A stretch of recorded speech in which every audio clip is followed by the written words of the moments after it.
राज्यभरातील साखर कारखान्यांच्या गाळप हंगामासाठी मंत्री समितीनं 15 नोव्हेंबरपासून परवानगी दिली होती।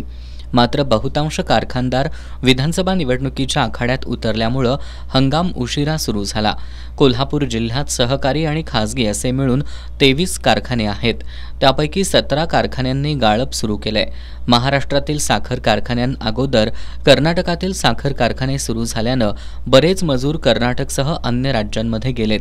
काही कारखान्यांनी मजुरांची कमतरता लक्षात घेऊन यंत्राच्या सहाय्याने तोडणी सुरू केली आहे। जिल्ह्यात आत्तापर्यंत 2,91,858 मेट्रिक टन ऊसाचं गाळप करत कारखान्यांनी 2,03,855 क्विंटल साखरेचं उत्पादन घेतलंय। दरम्यान शेतकरी चळवळीतील नेते जालिंदर पाटील यांनी कारखानदारांनी निवडणुकीचं कारण पुढे करत जाणीवपूर्वक गाळप हंगाम लांबवल्याचा आरोप केलाय।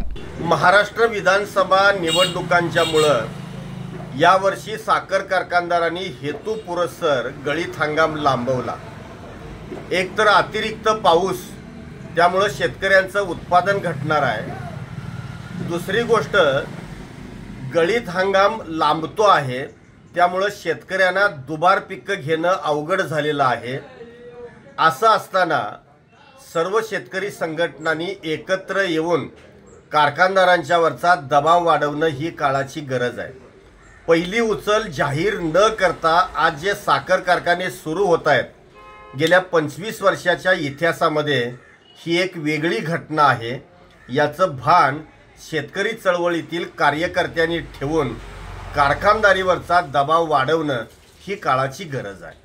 गडिंग्लजचा अप्पासाहेब नलवडे कारखाना, बिद्रीचा दूधगंगा वेदगंगा, कागलचा सदाशिवराव मंडलिक, नरंदेचा शरद सहकारी साखर कारखाना, राधानगरीचा ओंकार शुगर, पंचगंगा सहकारी साखर कारखाना शिरोळ, टाकळेवाडीचा गुरुदत्त शुगर हे 7 कारखाने गाळपाच्या तयारीत आहेत।